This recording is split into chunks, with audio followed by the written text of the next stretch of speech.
Bismillahirrahmanirrahim. Assalamualaikum warahmatullahi wabarakatuh.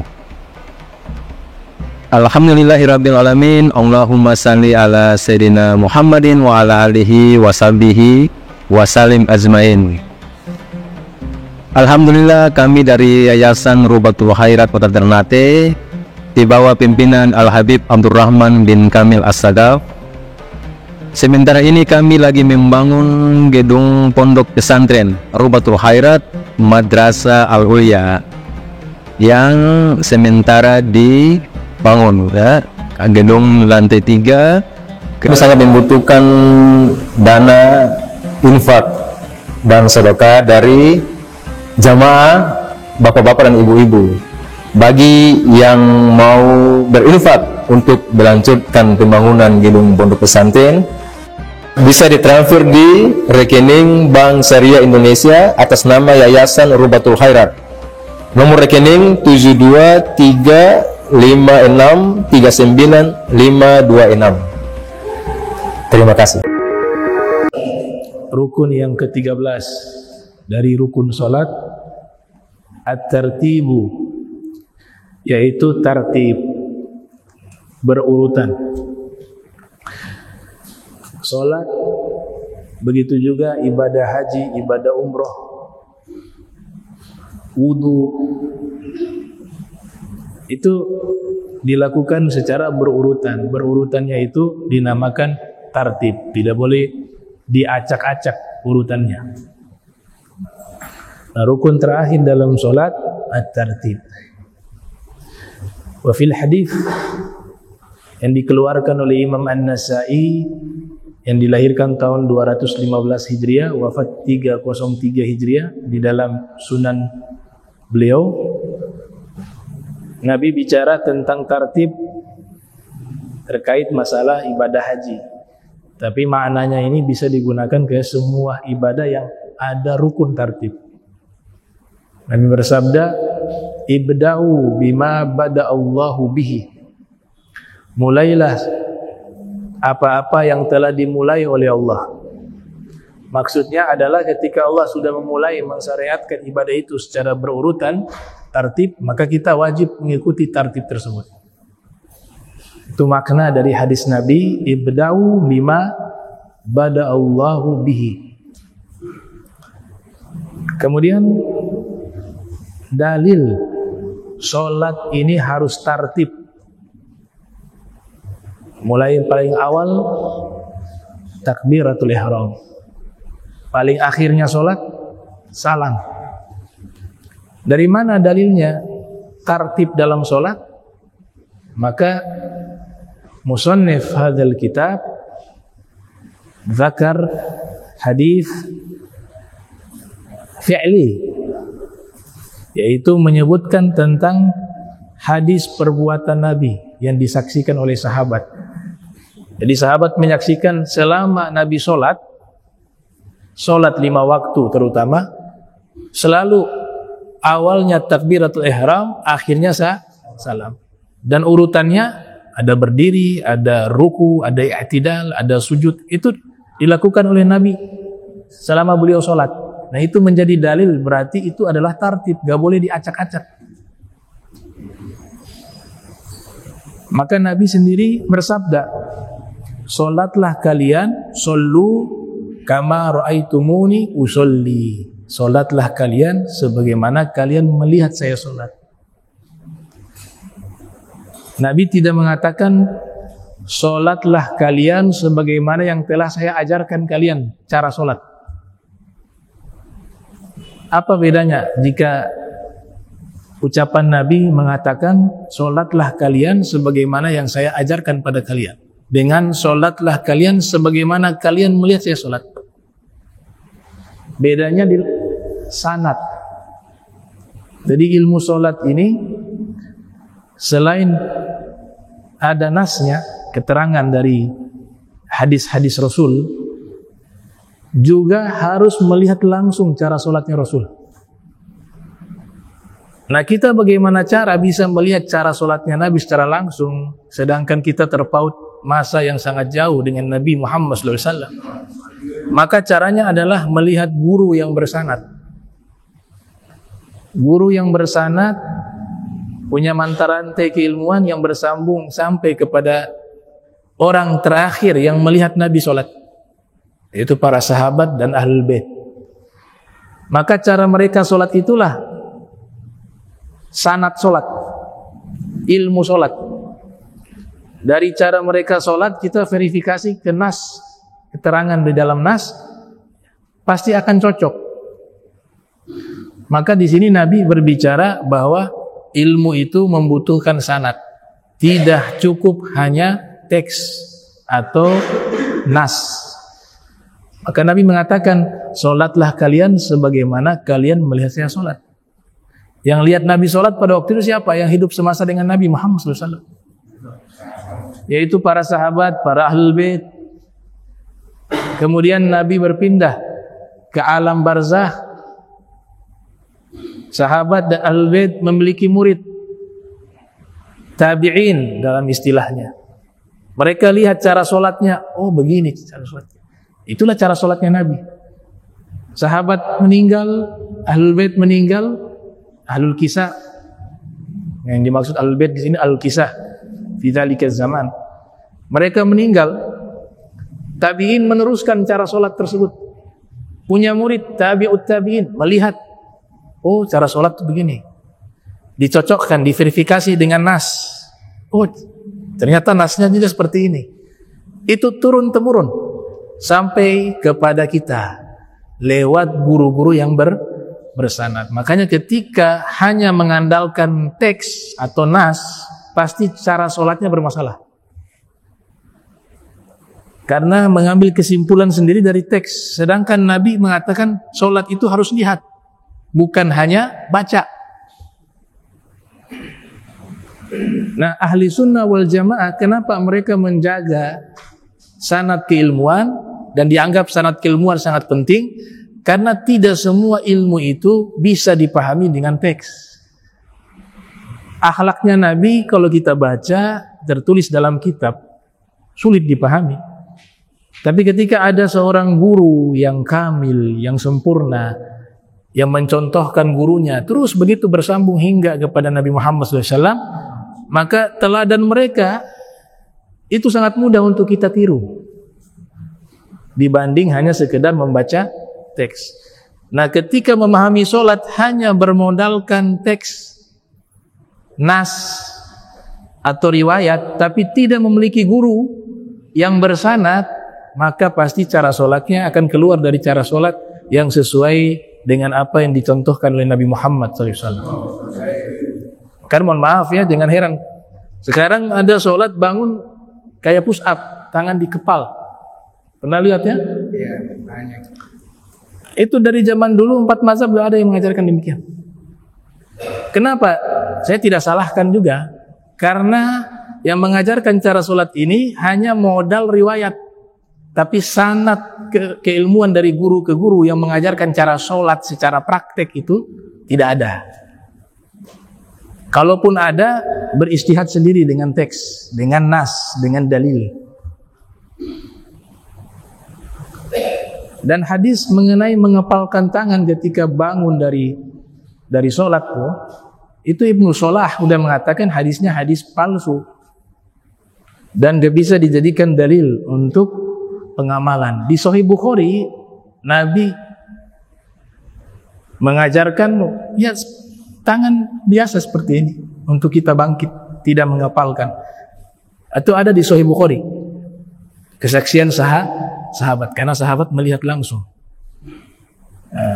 Itu saya kasih contoh bahwa ilmu sholat berkaitan dengan sanad dan juga nas. Ya, dua-duanya digunakan. Nas digunakan sebagai verifikasi, sedangkan sanad keguruan untuk kita langsung melihat praktek sholatnya. Karena di sini Nabi suruh lihat, bukan sekedar mengajarkan.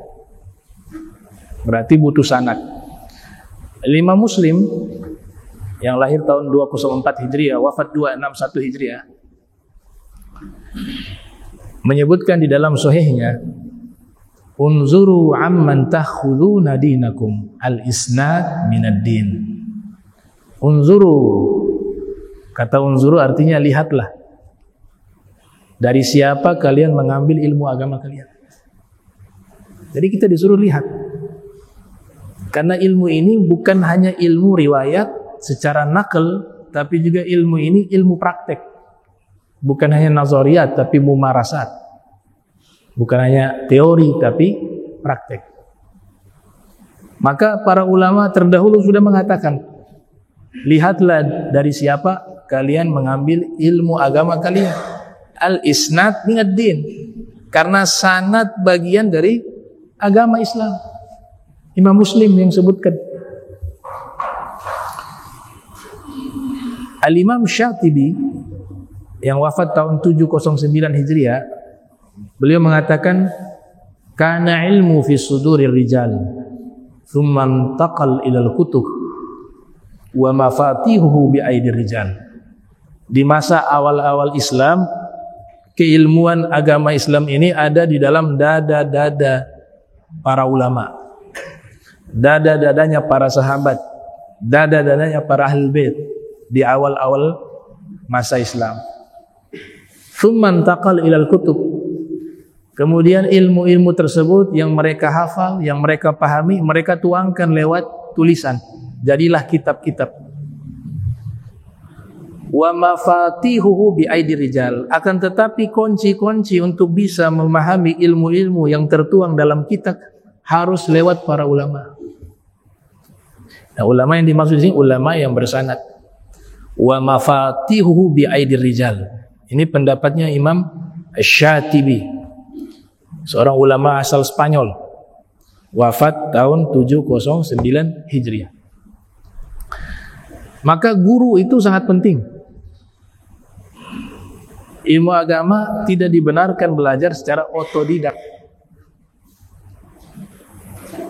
tapi dia adalah ilmu yang mewajibkan memiliki seorang guru. Minimal ada guru. Ungkapan mengatakan, man la syaikha lahu fa syaitanu syaikhu, man la syaikha lahu fa syaitanu syaikhuhu. Siapa yang tidak punya guru, maka gurunya setan. Man kana syaikhuhu kitabah fa khata'uhu akthar min sawabih. Siapa yang gurunya hanya buku, tidak pernah berguru tapi belajar sendiri dengan modal buku, maka salahnya lebih banyak dari benarnya. Nah, ini ungkapan para ulama terkait pentingnya guru. Dan guru juga tidak sembarangan guru. Punya kriteria. Guru yang ideal itu menurut Al-Imam Al-Haddad, wala budda min syaikhin tasiru bisayrihi ilallah min ahlin nufusiz zakiyah minal ulama'i al-arifin bi rabbihim. Imam Haddad mengatakan harus seorang itu memiliki guru. Paling minimal syekh satu orang. Bagaimana kriteria guru yang ideal? Tasiru bisairihi ilallah. Yaitu guru tersebut membimbing kita untuk bisa dekat dengan Allah. Yang dia ajarkan ilmu-ilmu yang membuat kita dekat kepada Allah Ta'ala. Itu kriteria pertama. Di sini jadinya sifat. Ya, dalam ilmu nahu, kalau syaikhin itu nakiro, setelahnya itu berupa jumlah fi'liyah, yaitu kata kerja, maka jadinya sifat. Tuh, jumlah fi'liyah itu posisinya sifat. Jadi dia bukan keadaan. Memang sudah jadi watak dari sifat-sifat ini dimiliki oleh guru tersebut. Kalau keadaan bisa berubah-ubah. Kadang bisa istiqomah, kadang enggak. Kadang ikhlas, kadang tidak ikhlas. Nah, ini cerita guru ideal nih. Itu sifat. Kalau asy-syaikh menggunakan alif lam, ma'rifat, maka sifat yang berupa jumlah fi'liyah tadi bukan posisinya sifat, tapi hal, keadaan. Tapi kalau nakiro, maka jumlah fi'liyah posisinya sebagai na'at atau sifat. Itu di dalam ilmu nahwu. Jadi yang pertama, sang guru ini membimbing kita untuk bisa dekat kepada Allah. Yang kedua, min ahlin nufusiz zakiyah. Sang guru ini hatinya bersih, jiwanya suci. Kalau ada guru ngajak orang untuk hasad ke orang lain, ngajak orang untuk caci maki, ngajak orang untuk melakukan perbuatan yang tidak baik, maka nufusnya tidak bersih. Bisa tergambar lewat lisan dan perbuatan. Innal lisan la fil fuadi wa innama ju'ila lisan 'alal fuadi dalila. Lisan yang sesungguhnya itu ya ada dalam hati. Adapun lisan yang di lidah ini hanya menerjemahkan isi hati. Itu yang sifat kedua. Sifat pertama selalu membimbing kita menuju kepada Allah. Yang kedua, memiliki akhlak yang baik, hati yang bersih. Dan yang ketiga, memiliki ilmu. Minal ulama. Di mana membimbing kita, ilmu gak ada. Akhirnya muncul ilmu khayal namanya. Ilmu khayal. Ceritanya khayalan terus. 4 tahun, 5 tahun belajar, yang mereka dapat belajar sama dia khayalan. Makanya disyaratkan minal ulama, dari golongan para ulama, al-arifina bi rabbihim. Ini yang agak sulit yang terakhir. Yaitu sang guru tersebut sudah mengenal Allah. Nah, ini paling tertinggi, al-arifina bi rabbihim. Paling minimal yang tadi 3 tuh. 3. Ya, kalau kita simpulkan yang pertama, menuntun kita menuju kepada Allah, memiliki akhlak yang baik, ya, memiliki ilmu dan mengenal Allah Subhanahu wa taala. Ini 4 kriteria utama seorang syekh menurut Al-Imamul Haddad di dalam syairnya. Nah, ciri-ciri seorang guru yang baik, ketika kita belajar kepada beliau-beliau itu, akhlak kita yang buruk berubah jadi baik. Ya. Tapi kalau antum belajar kepada seorang guru, akhlak kita sudah rusak, belajar ke dia tambah rusak. Wah, ini karena attiba tasriqut tiba, tabiat mencuri tabiat. Ini ilmu agama unik ya, beda dengan ilmu. Kalau ilmu lain nggak ada masalah. Kita belajar sama ahli matematika, ini guru matematika hasud sama orang, akhlaknya gak baik, pendengki, pendendam, kita belajar gak ada masalah, gak kecangkit. Makanya dulu guru tua di awal-awal al-akhirat berdiri di Palu, itu guru matematika pendeta, karena yang diajarkan hanya matematika, gak ada masalah. Dan itu menunjukkan begitu luasnya pemahaman guru tua terkait masalah keilmuan dan toleransi.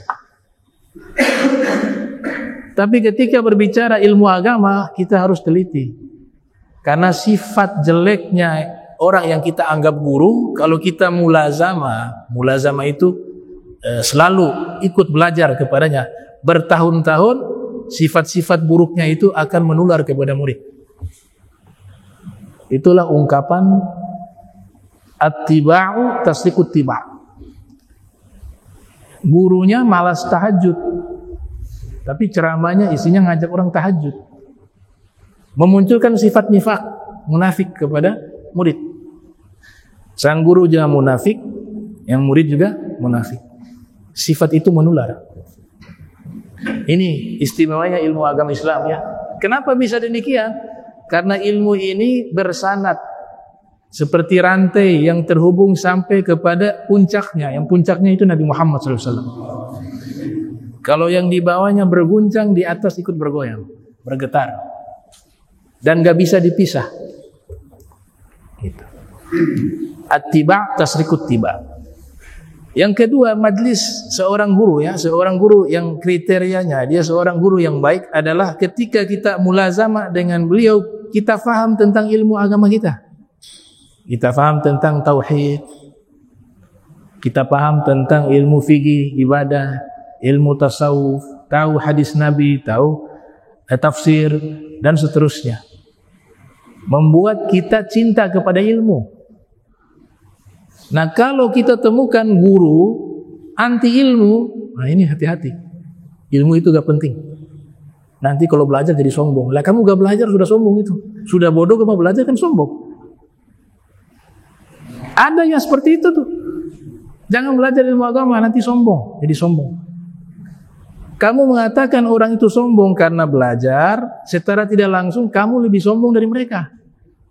Karena kamu sendiri tidak paham tapi tidak mau belajar, kemudian menyatakan bahwa orang belajar itu sombong. Kalau sombong nggak ada sangkut paut dengan ilmu, itu pribadi orang masing-masing. Nabi perintahkan kepada kita belajar. Bagaimana seorang guru ini mengatakan jangan belajar? Thalabul ilmi faridatun ala kulli muslim. Menuntut ilmu hukumnya wajib bagi setiap muslim. Nabi kita yang mengatakan suruh belajar, kok ada guru mengatakan ilmu agama gak penting, jangan belajar. Yang penting itu hati. Nah, hati ini untuk bisa kita obati penyakitnya harus lewat ilmu. Itulah yang namanya ilmu tasawuf. Dan harus ada guru yang memiliki ilmu. Makanya ulama-ulama dulu, kalau antum mengatakan wali-wali besar, Imam Syafi'i itu wali besar. Imam Syafi'i autad. Ibn Arabi pertama pernah ketemu dengan Nabi Khidir alaihissalam. Muhyiddin Ibn Arabi. Beliau mengatakan kepada Nabi Khidir alaihissalam, "Madza taqul fil Imam Syafi'i?" atau Muhammad bin Idris. Bagaimana pendapatmu tentang Imam Syafi'i? Kana minal autad. Beliau wali paku bumi. Jadi yang imam-imam besar itu wali-wali besar. Kalau mereka bukan wali-wali besar, bagaimana bisa ilmunya tersebar di belahan dunia ini? Dan namanya disebut sudah lebih dari 1000 tahun. Wali besar. Ikuti mereka. Imam Syafi'i itu cinta dengan ilmu luar biasa. Cinta ilmu, cinta belajar, cinta mengamalkan, cinta berdakwah, cinta menyebarkan ilmu. Itu yang disebut afdalus sadaqah. Sebaik-baiknya sedekah, kata Nabi Muhammad SAW. Hadis riwayat Ibnu Majah yang lahir 209 wafat 273 Hijriah. Afdalus sadaqah ay yata'allam al-mar'u al-muslim ilman thumma yu'allimu akhahu al-muslimah. Paling afdolnya sedekah seseorang belajar satu bidang ilmu, seorang muslim, dia belajar satu bidang ilmu, kemudian setelah dia menguasai ilmu tersebut, dia ajarkan kepada saudaranya yang muslim. Kata Nabi itu paling afdolnya sedekah. Nah, Imam Syafi'i sebagai contoh, seorang imam besar yang lahir tahun 150 Hijriah, wafat 204 Hijriah, yang Nabi sudah prediksi kemunculannya nanti. Yamla'u tibakal ardi ilma. Dan Nabi alimu Quraisy yamla'u tibakal ardi ilma, akan muncul seorang alim dari suku Quraisy. Imam Syafi'i suku Quraisy dari garis nasab. Dia akan memenuhi lapisan bumi ini dengan ilmunya. Imam Ahmad menafsirkan hadis itu adalah guru saya Imam Syafi'i. Dan terbukti sampai Ternate sampai ilmunya yang kita pakai nih. Tahu ataupun tidak tahu, faham ataupun tidak faham, yang kita gunakan selama ini dari kecil sampai hari ini itu adalah ilmunya Imam Syafi'i, sumber awalnya. Dari Imam Syafi'i nanti naik ke atas kepada siapa? Para imam besar Ahlul Bait, tabi'in, nyampe Imam Ja'far Shadiq, nyampe sanad lewat Imam Malik, lewat Abu Hanifah, dari muridnya Abu Hanifah. Ini gak main-main nih Imam Syafi'i ini. Aduh, besar. Cinta ilmu. Ditanya, wahai Imam Syafi'i, engkau kok bisa belajar seperti ini? Motivasinya seperti apa? Saya belajar ini seperti seorang ibu yang punya anak tunggal hilang. Maka dia mencari itu anaknya. Seperti itulah saya menuntut ilmu. Al-Imam Khatib Al-Baghdadi dalam kitab Tarikh Baghdad menyebutkan, Imam Syafi'i mengatakan, aqamtu bi butunil Arab 20 sanah akhudhu asy'araha wa lughatiha. Saya mukim di tengah-tengah bangsa Arab. Waktu itu salah satu suku namanya Bani Huzail. Satu suku yang menjaga keaslian bahasa Arab dan kefasihannya. Imam Syafi'i belajar bahasa Arab saja, bahasa Arab, bukan yang lain dulu, bahasa Arab. Kata beliau apa? Saya mukim di suku Bani Huzail dan di bangsa Arab yang menjaga keotentikan bahasa Arab dan kefasihannya selama 20 tahun. Saya mengambil syair-syairnya dan saya mengambil bahasa-bahasanya mereka. Jadi Imam Syafi'i hanya memperdalam ilmu bahasa Arab 20 tahun. Makanya Imam Syafi'i waktu pindah ke Mesir, ada satu imam besar ahli bahasa Arab, juga ahli sejarah, namanya Imam Ibn Hisham, yang menulis As-Sirah Nabawiyah, yang mengikhtisar kitabnya Ibnu Ishaq. Ini terkenal sebagai ahli sejarah dan juga ahli bahasa Arab. Di masanya Imam Syafi'i tersohor bukan sebagai ahli bahasa Arab. Tersohornya Imam Syafi'i sebagai ahli fikih. Ibn Hisham punya kitab satu namanya Tizan, At-Tizan, Mahkota. Itu membahas tentang sejarah raja-raja Himyar dan para nabi-nabi yang hidup di masa itu. Jadi alim seorang Ibn Hisham. Waktu datang ke Mesir, bertemu Imam Syafi'i, terjadi diskusi antara Ibn Hisham dengan Imam Syafi'i tentang ilmu-ilmu bahasa Arab, tentang syair-syair Arab. Betapa terkejutnya Ibn Hisham ketika Imam Syafi'i menerangkan tentang ilmu bahasa Arab. Ternyata ilmunya Imam Syafi'i jauh di atas Ibn Hisham tentang ilmu bahasa Arab. Padahal Ibn Hisham terkenalnya ahli bahasa Arab di masa itu. Sampai-sampai beliau mengatakan satu kalimat yang menjadi viral di waktu itu. Beliau mengatakan, ma zonantu anna Allah Ta'ala yakhluqu mithla Syafi'i. Saya tidak menduga Allah Subhanahu wa Ta'ala pernah menciptakan makhluk yang bernama Imam Syafi'i. Satu imam besar ahli lugha namanya Al-Imam Asma'i. Beliau sepuh, senior, usianya jauh di atas Imam Syafi'i. Di masa itu orang tahunya ahli lugha itu Imam Asma'i. Selain senior, usianya sepuh, dan memang keilmuan bahasa Arabnya luar biasa. Kami ketika ketemu Imam Syafi'i, waktu itu masih muda Imam Syafi'i, beliau mengatakan apa? Sahhahtu Ash'ar Huzail ala fatan min Quraisy yuqalu lahu Muhammad bin Idris. Saya mengoreksi syair-syair Bani Huzail di hadapan seorang pemuda suku Quraisy yang bernama Muhammad bin Idris. Imam Syafi'i. Imam Asma'i sudah di atas puncak sebagai imam dalam ilmu bahasa Arab, ketemu Imam Syafi'i yang masih muda. Syair-syair Arab yang sulit-sulit itu beliau koreksi di depan Imam Syafi'i yang waktu itu usianya masih sangat muda. Imam Syafi'i lengkap akhlaknya, ilmunya, bahkan terkenal salah satu ulama yang membaca ayat suci Al-Quran dengan suara sangat indah. Itu di dalam manaqib disebutkan oleh Imam Baihaqi di dalam manaqib Al-Imam Syafi'i yang lahir tahun 384 Hijriah, juga disebutkan oleh Imam Fakhrul Razi yang lahir 544 Hijriah wafat 606 Hijriah dalam manaqib Al-Imam Syafi'i. Dan ulama-ulama lain menyebutkan Imam Syafi'i ketika membaca ayat Al-Quran, yang mendengar bacaan beliau para ulama-ulama, para imam yang besar, ada di antara mereka sampai pingsan, ada di antara mereka sampai menangis berguling-guling di atas tanah mendengarkan lantunan ayat suci Al-Quran yang dibacakan oleh Imam Syafi'i. Belajar bahasa Arabnya 20 tahun. 20 sana. Ada imam besar Ini saya mau ngasih gambaran bagaimana guru-guru yang sebenarnya ya seperti ini. Pencinta ilmu, akhlaknya baik, dan mengamalkan ilmunya.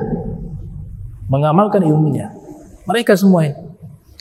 Ada satu tokoh bernama Imam Ibnu Zawzi Al-Baghdadi, kelahiran 510 Hijriah, wafat 597 Hijriah. Ini ditarik nasabnya adalah keturunan sahabat Sayyidina Abu Bakar Siddiq. Sayyidina Abu Bakar Siddiq punya keturunan banyak jadi ulama besar. Termasuk Imam Fakhruddin Ar-Razi itu keturunan Sayyidina Abu Bakar Siddiq.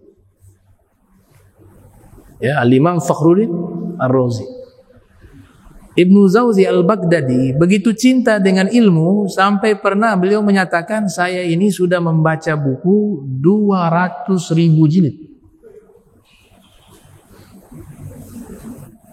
200.000 jilid. Baca khatam ya, bukan loncat-loncat. Kalau baca muka, tengah, belakang khatam. Bukan gitu. Dari awal sampai akhir, karena tradisi ulama itu mereka anti sekali membaca buku sepotong-sepotong, khawatir salah memahami. Syekh Abdul Fattah Abu Guddah dalam kitabnya Safahat min Sabril Ulama menyebutkan, Al-kitab la yu'tika sirrahu illa idza qara'tahu kullahu. Buku yang kamu baca tidak akan bisa memberikan rahasia kepadamu. Rahasianya buku itu kepadamu, kecuali kau baca secara tuntas seluruhnya. Wah, 200.000 jilid khatam. Ya, saking gila dengan ilmu. Al-Imam Zahabi sampai bingung.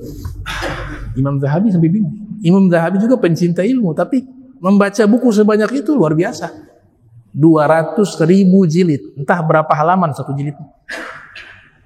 Dan sudah begitu, Al-Imam Zahabi yang lahir 673 Hijriah, wafat 748 Hijriah, di dalam kitab Syiaru A'lamin Nubala menukil riwayat dari cucu beliau, cucunya Ibnu Zawzi Al-Baghdadi.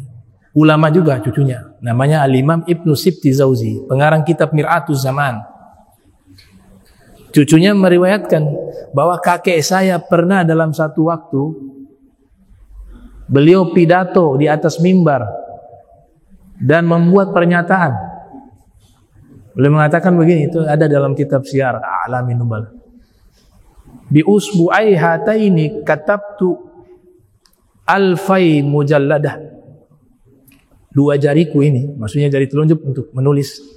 Dua jariku ini aku gunakan menulis 2000 jilid kitab. Jadi beliau sudah menulis 2000 jilid kitab plus membaca 200.000 jilid kitab. Kemudian beliau mengatakan lagi, wataba ala yadi mi'ah alf, dan 100.000 orang tobat di tangan saya.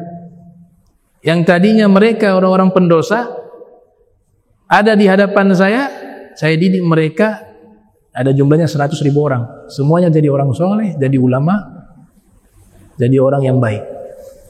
100.000 orang. Kemudian beliau tambahkan lagi, wa aslama ala yadi fi riwayah sab'una alfa wa fi riwayah ishruna alfa. Saya bingung dua riwayat ini ya. Ada yang mengatakan bahwa masuk Islam di hadapanku, di tanganku itu 20.000 orang.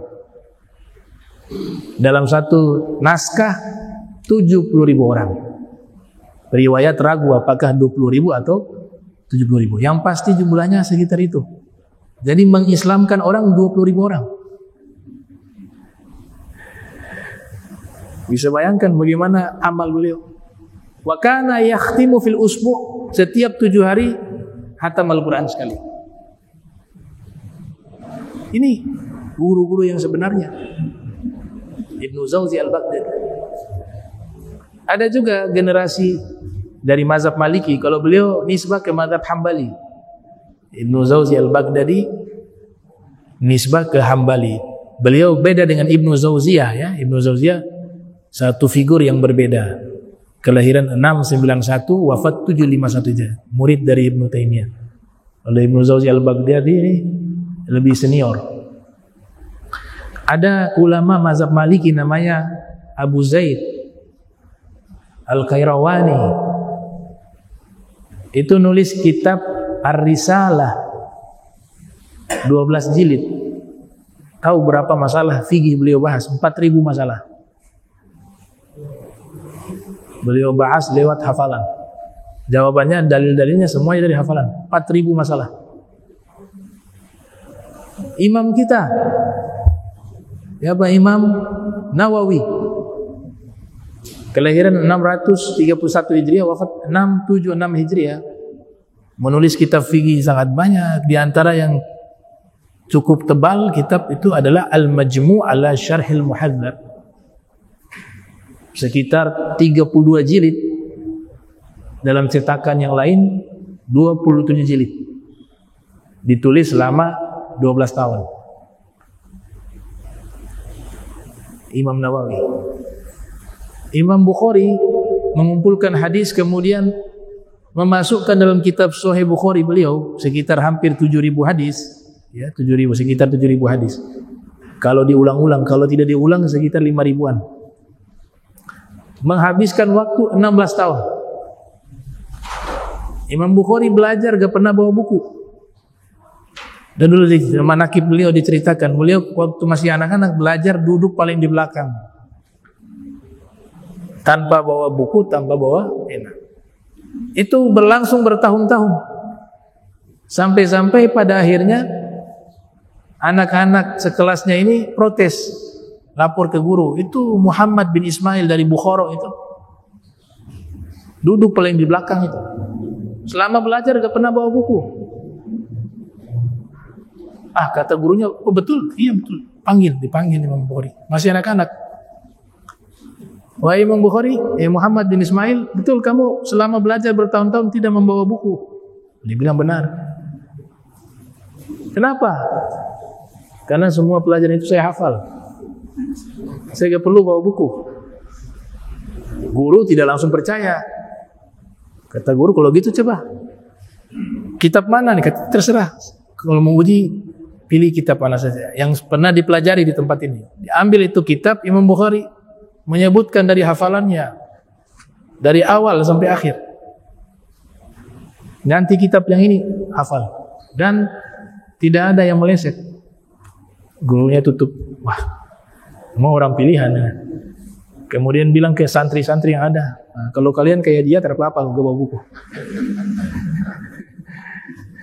Ya, kalau bisa kayak ini hafal semua ini, gak usah bawa buku. Duduk di belakang juga gak masalah. Biasa orang pintar duduk di depan, ini beliau di belakang. Ternyata itu sambil apa? Beliau menghafal, dan betul-betul beliau hafal. Jadi beliau ini memang dari kecil sudah dipantau oleh ulama hadis, memang berbakat, istimewa. Jadi usia 18 tahun itu sudah jadi imam besar ilmu hadis. Beliau nulis kitab selain Sahih Bukhari, ya 16 tahun beliau kumpulkan hadis dan dimasukkan dalam kitab Sahih Bukhari. Beliau juga menulis kitab At-Tarikh Al-Kabir. Juga ada kitab At-Tarikh Al-Awsat dan juga Du'afa Us-Saghir. Ini berbicara tentang ilmu rijalil hadis atau ilmu jarh wa ta'dil. Ada satu kitab karangan Dr. Ahmad berjudul Min Rasulillah sallallahu alaihi wasallam ila al-Imam al-Bukhari.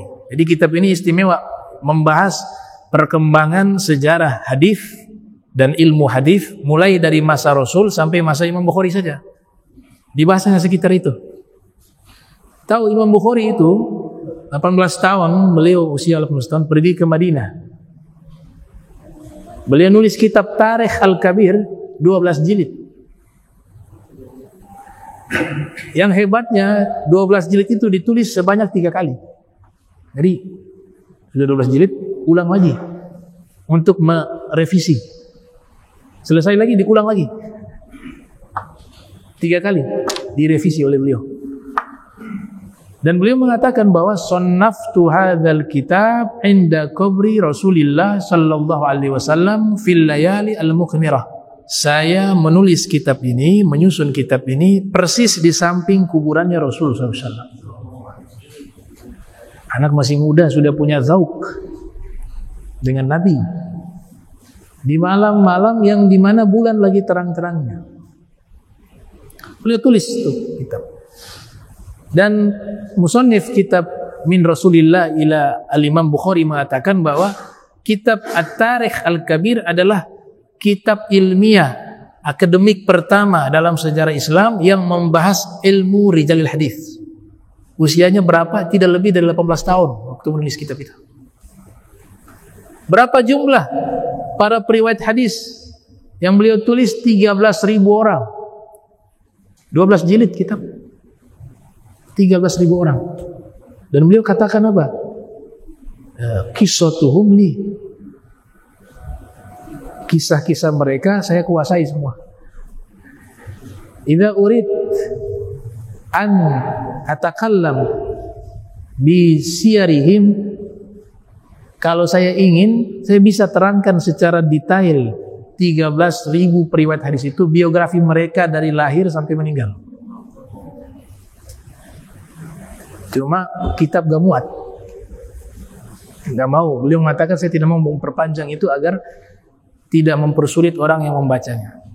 Tapi beliau katakan kalau saya mau, saya bisa menerangkan masing-masing satu persatu dari periwayat hadis yang jumlahnya 13.000 orang yang termuat di kitab At-Tarikh Al-Kabir. Satu persatu saya bisa terangkan biografi mereka mulai dari lahir sampai meninggalnya mereka. Usianya belum genap 18 tahun waktu itu, Imam Bukhari. Makanya kitab Tarikh Kabir disanjung oleh ulama. Al-Imam Al-Hakim Al-Kabir mengatakan bahwa kitab Muhammad Ibn Ismail fit Tarikh kitabun lam yusbak ilaih. Kitab Imam Bukhari yang berjudul At-Tarikh Al-Kabir, tidak ada satupun ulama yang bisa melampaui kitab tersebut. Nah, sanjungan. Al-Hafiz Ibnu Rajab Al-Hambali juga mengatakan qad sabaqan nas fit tasnifis sahih wa tarikh. Al-Imam Bukhari telah mengungguli seluruh ulama di dalam menyusun kitab Sahih Bukhari dan kitab Tarikh Al-Kabir. Ini maksudnya di dalam ilmu tersebut ya, ilmu jarhi wa ta'dil dan ilmu hadis ya. Nah, ini ulama-ulama terdahulu, semangatnya mereka di dalam menuntut ilmu luar biasa. Ini guru-guru ideal semacam itu, pencinta ilmu. Nah, kemudian bab sunanis sholat, bab sunnah-sunnah sholat. Wahia sunanun kafiratun, sunnah-sunnah sholat sangat banyak. Wa awsalaha ba'duhum ila 500 sunnah. Sunnah-sunnah sholat kalau dihitung keseluruhan ada 500 sunnah. Wa ba'duhum ila 800 sunnah. Sebagian ulama menyebutkan ada sekitar 800 sunnah. Wa ba'duhum ila 1000 sunnah. Bahkan sebagian ulama mengatakan sunnah-sunnah di dalam sholat mencapai 1000 sunnah. Wa fi fadliha qala Allah Ta'ala fil hadithil qudsi, dan keutamaan sunnah-sunnah tersebut, baik sunnah-sunnah sholat dan sholat sunnah, Allah Ta'ala berfirman dalam hadis qudsi, man ada li waliyan faqad adzantu bil harb. Siapa yang memusuhi seorang waliku, aku umumkan peperangan. Wa ma taqarraba ilayya 'abdi bi syai'in ahab ilayya mimma aftaratu alaihi, dan tidak ada hal yang mendekatkan diri hambaku kepada diriku dengan sesuatu yang lebih aku cinta melebihi apa yang aku wajibkan. Jadi kalau semua ibadah yang paling Allah cintai yang wajib dulu, itu paling dicintai oleh Allah Ta'ala. Wala yazalu 'abdi yataqarrabu ilayya bin nawafil hatta uhibbah, dan senantiasa hambaku mendekatkan diri padaku dengan ibadah-ibadah sunnah hingga aku cinta kepadanya. Fa idza ahbabtuhu kuntu sam'ahu alladhi yasma'u bih. Apabila aku telah mencintai seorang hamba, aku menjadi pendengarnya yang ia gunakan mendengar. Wa basaruhu alladhi yubsiru bih, dan aku menjadi matanya yang ia gunakan untuk melihat dengan matanya. Wa yadahu allati yabtishu biha, dan aku akan menjadi tangannya yang dengan tangan tersebut dia menggenggam.